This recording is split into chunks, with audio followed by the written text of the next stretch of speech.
ఓం శ్రీమాత్రే నమః. నమస్తే అండి. ఎలా ఉన్నారండి? అంత బాగున్నారా? నేను కూడా బాగున్నానండి. ఈరోజు తాటి ఇడ్లీ వేస్తానండి. మరి తాటిపళ్ళు వస్తున్నాయి కదా, తాటి ఇడ్లీ, తాటి రొట్టు, తాటి గారెలు, తాటి బూరెలు, మళ్ళీ ఇలాగా దూసి తీసి చక్కగా ఇందులో బెల్లం వేసి ఉడికించి చల్లారిన తర్వాత మరి బాక్సులు వేసి ఫ్రిడ్జ్లో పెట్టుకుంటే సంవత్సరం అంతా వాడుకోవచ్చు. అది మళ్ళా ఎండలు బాగా ఉన్నాయనుకోండి, తాడి సాపు కూడా పూసుకోవచ్చు. ఎలా చేసుకోవాలో అలాగా తాటిపళ్ళు వచ్చినప్పుడు చాలా రకాలుగా చేసుకోవచ్చండి. మరి తాటి ఇడ్లీకైనా తాటి రొట్టికైనా ఒకలాగే. అలా తాటి గారెలకి పునుకులు వేస్తాను కదా, దానికి కూడా ఒకలాగే కలపాలి. అది ఎలాగా అనేది ఈ తాటి ఇడ్లీకి కలిపేటప్పుడు చెబుతానండి. మా వారు తాటిపళ్ళు తీసుకొచ్చారు, రెండు పళ్ళు తీసేసాను కదా, నాకు ఖాళీ అయ్యాక చేద్దాం ఫ్రిడ్జ్లో పెట్టాను. ఇప్పుడైతే తీసేసాను చక్కగా. నేను ఇదిగోనండి, మాకు మారైతే మంచి రసం బెల్లం తీసుకొస్తారన్నమాట.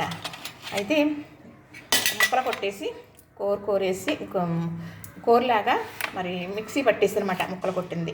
అలానే కొబ్బరి తురుము. ఇది ఎలా చేస్తాననేది మీకు చక్కగా కలిపే విధానం చూపిస్తానండి. మరి తాటి ఇడ్లీకి కావాల్సింది ఏంటి అనుకుంటున్నారు కదా, ఇది ఇడ్లీ రవ్వ. మనం ఇడ్లీ వేసుకుంటాం కదా, బ్యాగ్ తెచ్చుకుంటాం కదా, ఆ రవ్వ నీటిలో వేసి వెంటనే పిండేసాను. అలా చేసుకుంటే ఇడ్లీ చాలా మృదువుగా మరి చాలా రుచిగా కూడా వస్తాయన్నమాట ఈ నూక వల్ల. మరి పూర్వం పచ్చి నూక వేసుకునేవారండి, పచ్చి నూకతో చేసుకునేవారన్నమాట చక్కగా. ఇది బెల్లం అంటే నేను స్వీట్ అనేది ఎక్కువే వేస్తానండి. రుచి మరి రెట్టింపు ఉండాలి అంటే కొంచెం ఎక్కువే వేసుకోవాలి. అలానే మరి ఇప్పుడు తాటి దూసే వేస్తున్నానండి. ఇందులో ఇంత వేయను, అది ఇంకొకటి చేస్తాను, అది కూడా వీడియో పెడతాను చూద్దరు. కానీ ఇది కొబ్బరి తురుము.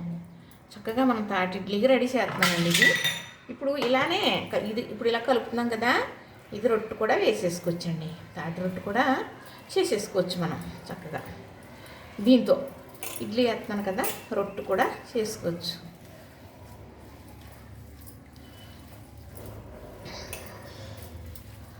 ఇంకా పడుతుందని ఫేసు.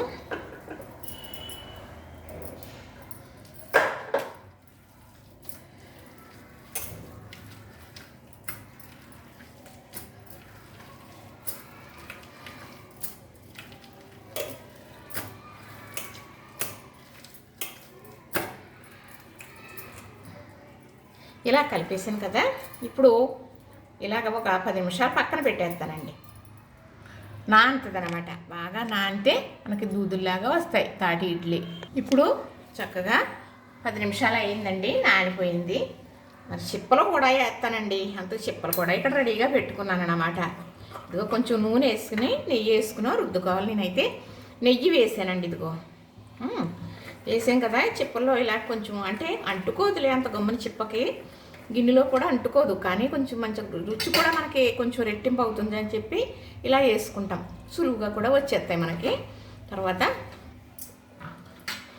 ఈ చిప్పలో కూడా వేసానండి.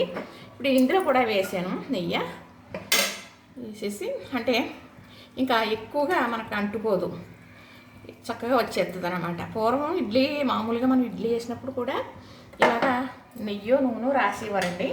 ఇలాగే చిన్న గిన్నెల్లో కూడా వేస్తానండి. ఇందులో కూడా ఇదిగో నెయ్యి వేసుకున్నాను, ఇట్లకి కూడా రాసేస్తున్నాను. ఇలానా వేసేసి మనం రాయన అవసరం లేదునండి. మనం ఆ పిండి పెట్టేటప్పటికి కలుపుకున్న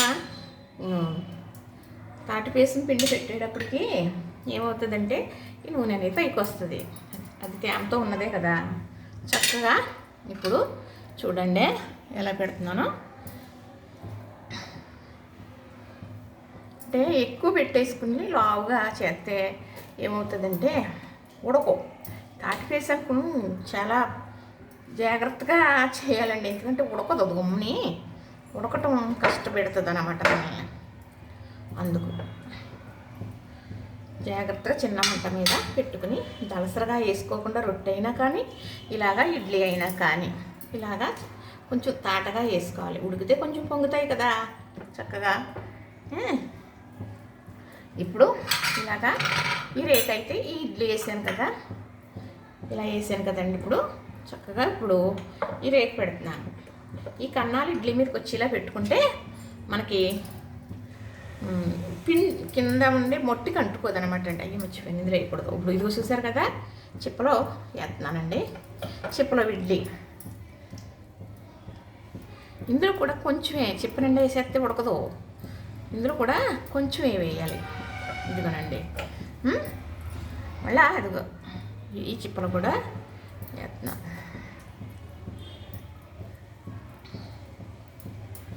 అంతే, ఇలా పెట్టేసామనుకోండి చక్కగా. ఇదిగో ఇందులో కూడా వేస్తున్నానండి. చక్కగా ఉడకాలి అంటే కొంచెం టైం తీసుకుంటుంది.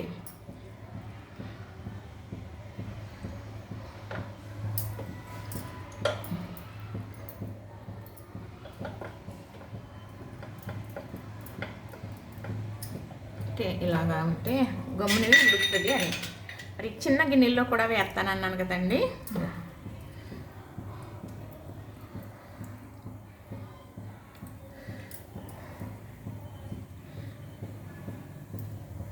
ఇంతేనండి. ఇలా పెట్టేసాక మళ్ళీ చూపిస్తాను.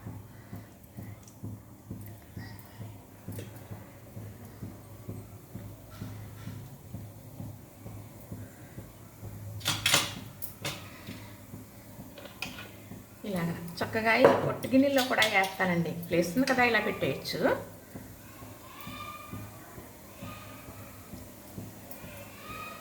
తాటి ఇడ్లీ ఇలా వేస్తే పిల్లలు ఇష్టంగా తింటారని సరదాగా. తర్వాత మేము మా చిన్నతనంలో వేసేవారు కాదులేండి, రొట్టె మాత్రం కాల్చేవారు.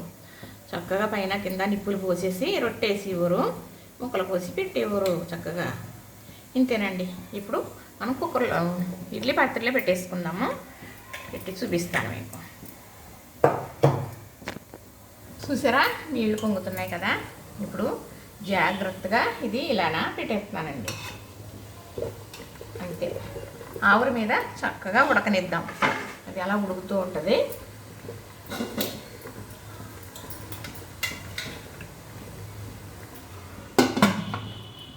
ఇంతేనండి. మరి ఉడికేక చూపిస్తాను మీకు. చూద్దామంటారా? అయిపోయిందేమో. ఉడికిపోయినాయండి. నేను చూసేసానులేండి. గరిటితో గుచ్చి చూడాలి మరి, ఎందుకంటే లోపల ఉడికిందో లేదో మనకు తెలియదు కదా. అందుకు చక్కగా ఉడికిపోయిందండి. స్టవ్ అయితే ఆపేస్తున్నాను. చక్కగా ఎలా లేదన్నా ఒక 20 నిమిషాలు పట్టింది. తాటిపేసు మందం గమ్ముని ఉడకదో, జాగ్రత్తగా ఉడికించుకోవాలి. అందుకు తాటి రొట్టె వేయడానికి ఎవరు కూడా సాహసం చేయరండి. ఎందుకంటే ఉడకదు బాబా, రాదు బాబా, తాటి రొట్టె బాబోయ్ రాదు అంటారన్నమాట. చక్కగా ఎంత బాగా వచ్చినాయో చూసారా. చల్లారిక నీకు చూపిస్తాను మళ్ళా. ఇప్పుడు చక్కగా ప్లేట్లోకి తీసి పెట్టుకుందాం. చల్లారితే, చల్లారిన తర్వాత తులిపెత్తే తుడిపోతాయండి, చక్కగా వచ్చేస్తాయి. ఇప్పుడు ఈ బోళ్ళ మంది మంచి పెట్టేయాలండి. బోళ్ళ మంది పెట్టేయాలి. అడిగిన వాళ్ళకి అడగని వాళ్ళకి కూడా చాలా బాగున్నాయండి అంటారు కదండి, అది ఆనందం. చక్కగా ఇప్పుడు ఈ రేకు తీసేస్తే అడుగు రేకులో కూడా ఉన్నాయి కదా మనకి. ఇదిగోనండి, చక్కగా ఈ రేకు కూడా తీసేస్తున్నాను.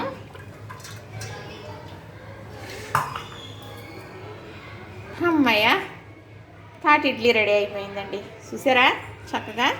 ఇవి తీసి మరీ చూపిస్తాను. చల్లారితేనే కానీ రావండి, లేకపోతే విడిపోతాయి అన్నమాట. చక్కగా మనం ఇలా చేసి పెట్టుకుంటే, ఇప్పుడు ఆయిల్ ఫుడ్ తిన్నా అంటారు కదా, అలాంటి వాళ్ళు కూడా ఇలా వేసుకోవచ్చు. తాటి రొట్టె అంటే కొంచెం ఆయిల్ పడుతుందిలేండి, ఎందుకంటే బాగా ఏగాలి కాబట్టి, జాగ్రత్తగా ఉడకాలి కాబట్టి. అదే కనుక ఇందులో అయితే మనకి దీనికి కొంచెం ఇదే అన్నం నూనె అప్లై చేసేస్తాము, వేసేస్తాం అంతే. అదిగోనండి, చల్లారాలన్నాను కానీ అదిగోనండి చక్కగా. చూసారా, అంతే హ్యాపీగా. చూసారా, చిప్పలో ఇడ్లీ కూడా చాలా బాగా వచ్చేసినాయి. గిన్నెలో కూడా వచ్చేస్తాయండి. స్టీల్ గిన్నె కదా. చూసారా ఎలా వచ్చినాయి, చాలా బాగా ఉన్నాయి కదా. చూసారు కదా, నచ్చింది కదా. ఇంతేనండి. ఇవి కూడా మనం ఇలాగ స్పూన్తో మామూలుగా ఇడ్లీ తీసుకుంటాం కదా, అలా తీసేయచ్చండి. ఇలాగా తీసేయచ్చు. కాలుతుందండి. అంతేనండి. తాటి ఇడ్లీ అంటే పెద్ద పని ఏమీ కాదు. తాటి రొట్టెకి ఎలా కలుపుకుంటామో తాటి ఇడ్లీకి కూడా అంతే. చక్కగా ఈ చల్లారిన తర్వాత మాత్రం తినాల్సమండి. తాటిది ఏదైనా తాటి పేస్టుతో చేసింది, అట్టయినా ఇడ్లీ అయినా గారెలైనా, మనం చిన్న చిట్టు పునుకులు వేసాను కదా తాటి బూరులు అని, అవి అయినా వేడి చల్లారిక తినాలి, లేకపోతే ఈ కారం వస్తుంది. ఉన్నదే చెప్పేస్తున్నాను. తినాలి, అలాగని మానేయకూడదు వికారం వస్తుందని. చల్లారిన తర్వాత తింటే దానికి జబ్బు ఉండదు. లేదనుకోండి వేడి తింటే మనకి వికారం వస్తుంది. ఇది తిన్న తర్వాత మనకి ఏదో తేనెపుల కిందో మరి తాటిది అరకదో పడదో అన్న వాళ్ళు ఉన్నారనుకోండి, ఒక ఆవకాయ నవ్వులేసారనుకోండి, ఒక తాటి ఇడ్లీ తినేసి చక్కగా హ్యాపీగా అరిగిపోతుంది అనమాట. చూసారు కదా, నచ్చింది కదా, లైక్ చేయండి, షేర్ చేయండి, సబ్స్క్రైబ్ చేయండి. తాటి ఇడ్లీ రెడీ అయిపోయినాయండి చక్కగా. చూసారు కదా, నా ఈ 2 ఛానల్లో అయితే మరి ఇది అయిందంటండి. మౌంటైన్ డిష్నా ఏదో అంటారు కదా, అంటూ రావట్లేదండి, నవ్వొద్దు సుమా.